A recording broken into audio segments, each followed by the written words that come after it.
Amen. Praise the Lord, brothers and sisters. The morning revival is the crucial aspects of Matthew 5 through 7.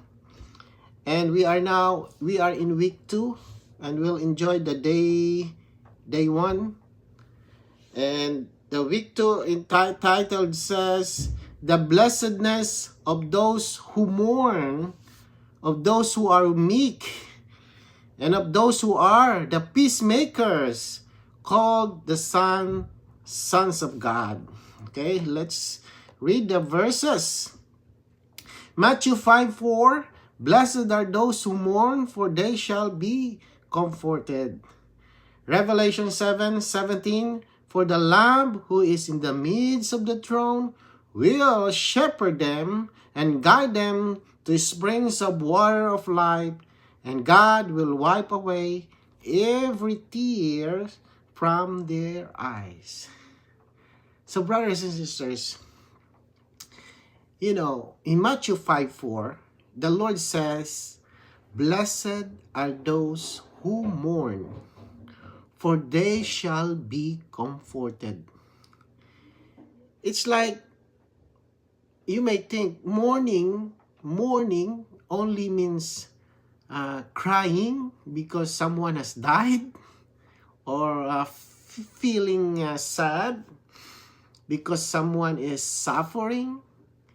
Well, the principle may seem similar, but this is not the depth of mourning. The Lord is speaking, that is not the depth of mourning that the Lord is speaking about here. The mourning in Matthew 5:4 is something much deeper and spiritual. It is closely related to being poor in spirit. So as mentioned in the previous verse, if we are not poor in spirit, we cannot truly mourn in this way. But if we are poor in spirit, meaning that we are emptied, we are open and not occupied with anything other than God, we become vessel, right, to be filled with the Lord. So to be poor in spirit means we do not want to accept anything that is not the Lord Himself. We are emptied of worldly things, self-satisfaction, right? Outward distractions. When we are in this condition, the Lord's feeling can fill us. And as a result, we begin to mourn. Not only for ourselves, but for the situation for the world today. Why is the world in such a negative and low condition? The cause is sin and Satan's corruptions. When we see the world through the Lord's eyes, we realize how damaged it is, how far it has fallen from God's purpose. And this realization cause us to mourn. So this mourning is not hopeless. It is a spiritual response to God's heart. Right? So yet the Lord says this kind of mourning is blessed. Why? Because it brings us into comfort. But what is this comfort? It is not merely outward relief or emotion consolation. The real comfort is revealed in Revelation chapter 7, verse 17. There it says, for the Lamb who is in the midst of the throne will shepherd them and guide them to the springs of the water of life. So, the Lord as the shepherd, He does not merely observe us, He actually guides us. And where does He guide us? He guides us to the springs of water of life. So this does not refer to a physical place where we must go. The water of life is the Lord Jesus Himself. He is life. He is the living water. To be guided to the springs of water of life means that Christ guides us to Himself. Moment by moment, day by day, as our supply, satisfaction, and even our refreshment. So this is the real comfort promise in Matthew 5:4. When we mourn before the Lord, He comforts us by shepherding us into the enjoyment of Himself as the water of life. So Revelation 7:17 continues, and God will wipe away every tear from their eyes.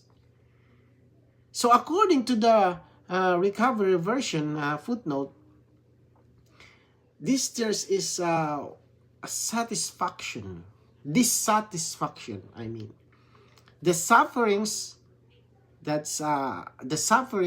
afflictions, and then inward sorrows of God's people, God wiping away every tear. God wiping every tear means that He will fully satisfy them with Himself. So causing all sorrow to disappear in the enjoyment of His life, right? As our supply, as our satisfaction.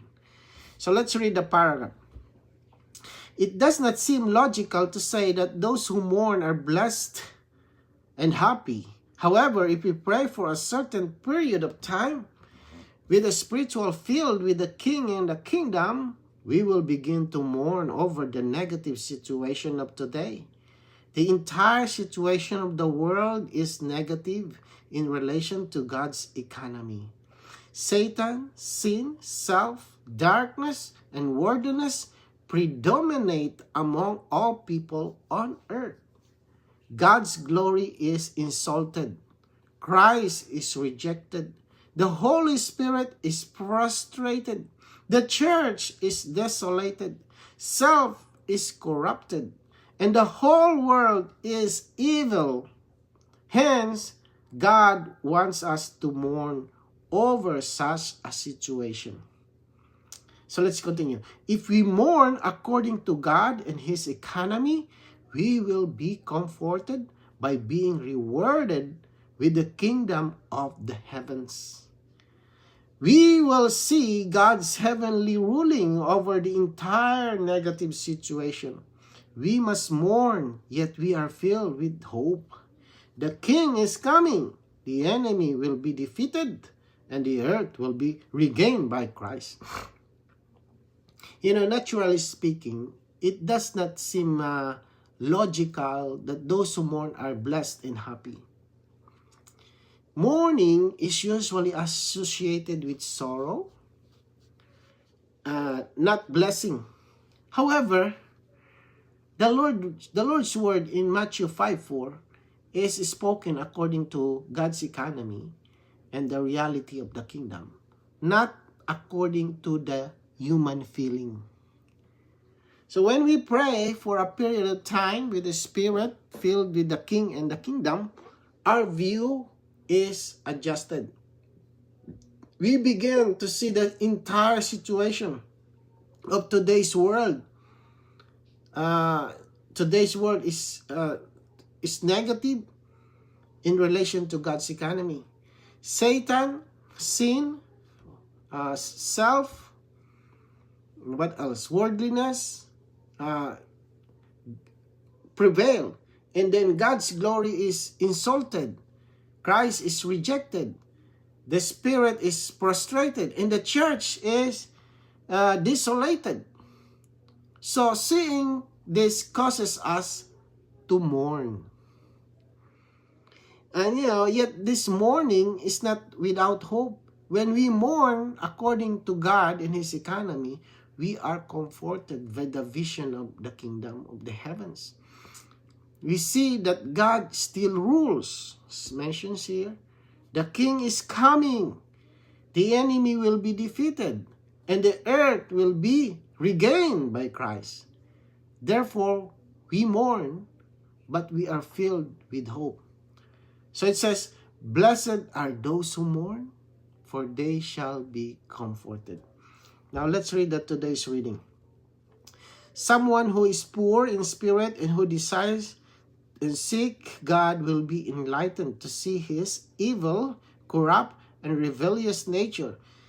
He will also be enlightened to see that he resists God. As a result, he will mourn. On a larger scope, a person who is poor in spirit and seeks God will mourn because his surroundings, the present generation, and the people in the world do not want God, resist God, and rebel against God. So, brothers and sisters, the key for us to see the situation of today's world in relation to God's economy is to be poor in spirit. Now, we have to go back to the topic of poor in spirit in the last week, because this is very important. This is the key. To be poor in spirits means that we renounce everything outside of God, empty ourselves, and open our spirit for the Lord to come in. When the Lord comes in, He becomes one with us, and even one with our heart. Or we become one, our heart become one with His heart. And then it causes us to pray. And then when we pray, we are brought into God's feeling, into God's heart.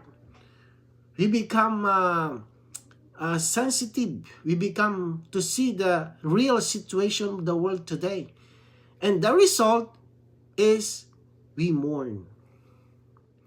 So it mentioned here on a larger scope, a person who is poor in spirit seeks God will mourn over his surroundings and the present generation.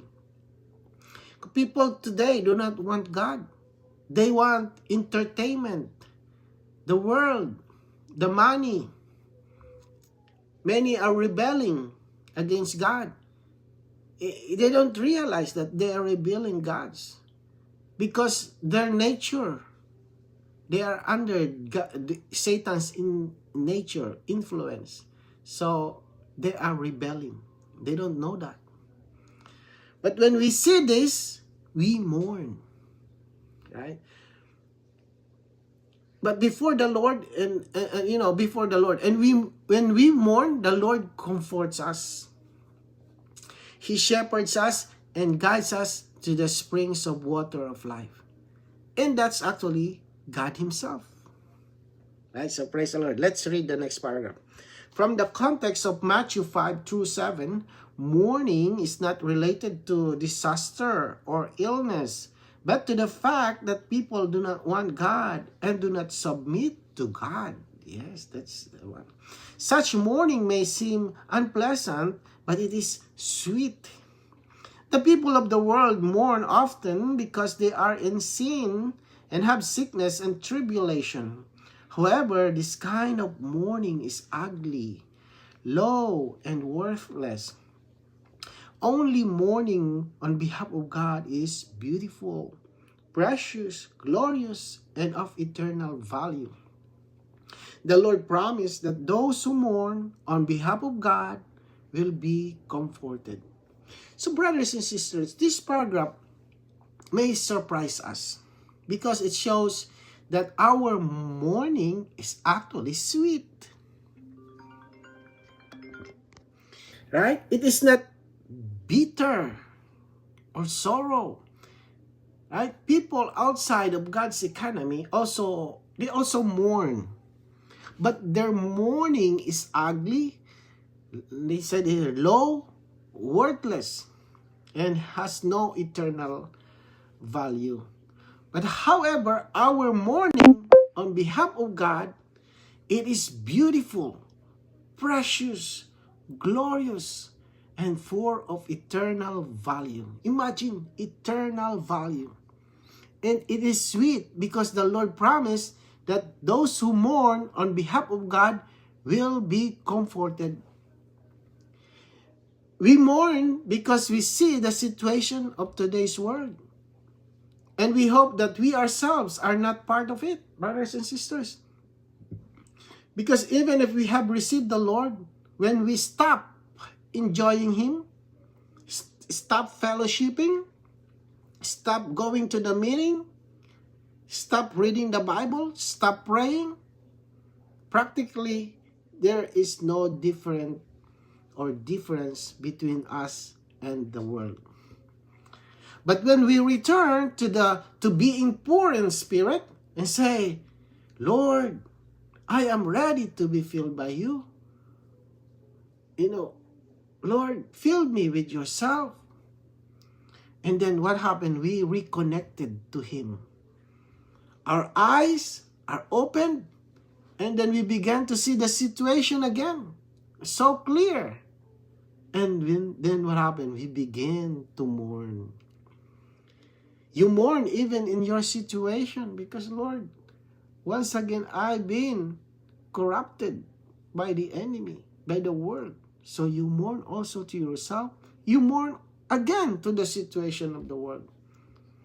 But the thing is, God will comfort us. Praise the Lord. Let's go to the next paragraph.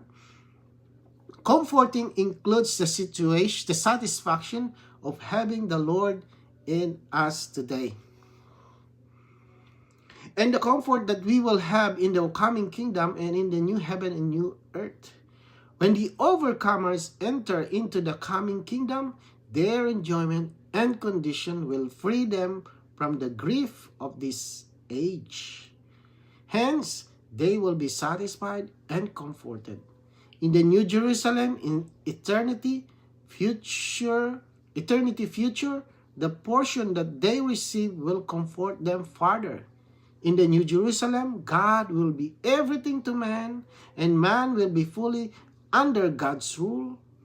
Our grieving heart is comforted by gaining God and by coming under His authority. Our heart is also comforted when we see our fellow seekers desiring God and being under His rule. However, our comfort will be greater and richer in the coming kingdom and in eternity future. So brothers and sisters, comforting includes our enjoyment of the Lord today. Right? As well as the fuller comfort in the coming kingdom in eternity. Today, our grieving heart is comforted by gaining God and coming under His throne, His authority. In the coming kingdom, right? In the coming kingdom, the overcomers will be freed from the grief of this age, and then will be satisfied, fully satisfied. In eternity, in the New Jerusalem, God will be everything to man, and our comfort will be complete. Right? So let's read the next paragraph. A person who lives in the reality of the kingdom of the heavens often mourns. He does not mourn over the tribulation that he suffers, but over the not gaining God. The object of such mourning is God and His dominion. And the reason for such mourning is the loss of God and the loss of His dominion. Such mourning is noble and holy. Those who mourn will be comforted by God.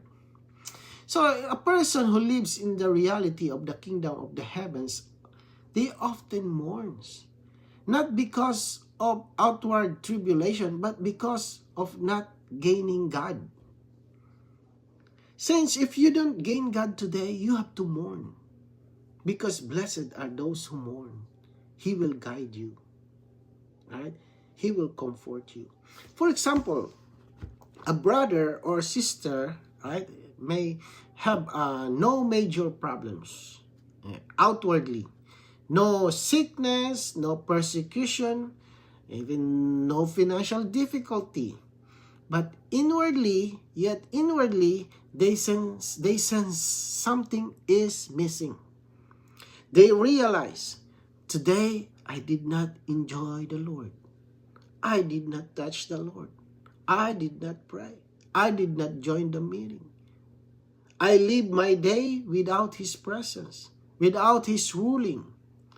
This realization causes them to mourn. So this a kind of mourning is not something we call self-pity. It is a noble, a holy mourning, because the object is God and His dominion. They are not grieving over suffering, but over the loss of God's ruling in their experience. Right? That's the reason why they are mourning. They long to regain God, to come back under His authority, and to live in the reality of the kingdom. So when a person mourns in this way, God Himself becomes their comfort. The Lord restores their enjoyment, brings them back under His ruling, brings them back into the enjoyment of the saints with the saints, and then satisfy them with Himself. Right? So let's read the next paragraph. Revelation 21 says that when the New Jerusalem descends from heaven, God will tabernacle with men, and He will wipe away every tear from their eyes. This refers to the nation, but 7:17 also speaks of the Lamb, wiping away every tear from those who stand before the throne of God. Surely the kingdom people who mourn will be comforted in the New Jerusalem. They will have no reason to mourn. So Revelation 21 shows the full satisfaction, full comforting of those who mourn. And this is their blessing and reward, to be in the New Jerusalem, to be in the New Jerusalem, where God tabernacles with men and wipes away every tear from their eyes. So there is no more dissatisfaction, right? Dissatisfaction. So only full enjoyment and full satisfaction of God. Therefore, the kingdom people who mourn will be fully comforted, and with no reason to mourn anymore. So today, however, the reason we mourn because we miss the Lord and His presence. We may realize, Lord, forgive me. I have been occupied with the world. For the past weeks, there's a lot of the world. Myself, I cannot deny that truly the world occupied in my situation. But Lord, it caused me to mourn. Why? Because I'm being poor in spirit. Lord, forgive me. Lord, I want to be filled with you again. I mourn for my situation. That, wow, I didn't realize I've been really occupied with the world. Yeah, so I have no difference with them anymore. So brothers and sisters, when we pray in this way, the Lord comes to us, right? Even now, to comfort us. He brings us to the springs of water of life, which means brings us back into satisfactions, right? He wipes away our tears and restores our enjoyment of Him. Practically, this shepherding happens when the Lord guides us back to the Word, prayer reading, to the morning revival, brings us back to the fellowship, right? To the visiting the saints. These are the springs of water of life that the Lord guided us. This is where we should be. So in this way, the Lord shepherds us comforts us, and satisfies us. So praise the Lord. Amen. Praise the Lord, saints. Lord, thank you, Lord. Thank you for showing us the situation today that caused us to mourn. But to mourn is for us also to be comforted and guide us into the springs of water of life. Lord, cause us to enjoy you day by day. Cause us to mourn over the situation. The people around us is not submitting to you. We mourn, Lord. Lord, we pray for them. Amen.